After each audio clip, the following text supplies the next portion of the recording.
לכם, ערב טוב וברוכים הבאים לאצטדיון סמי עופר בחיפה. זה השבוע השלישי ברציפות שאנחנו כאן עם המשחק המרכזי, אחרי שמכבי חיפה גברה על הפועל פתח תקווה בשבוע שעבר על הפועל באר שבע. הערב מגיעה לכאן בית"ר ירושלים.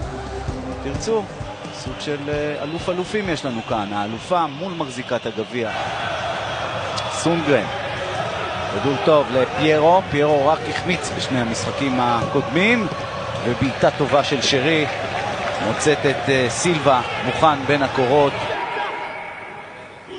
מנסה ללחוץ, גני עם הכדור, עובר יפה אורל גני, ומוסר למוזי, איזה מהירות, זה הולך פנימה, יש פה פנדל. שניר לוי מסמן על הנקודה הלבנה.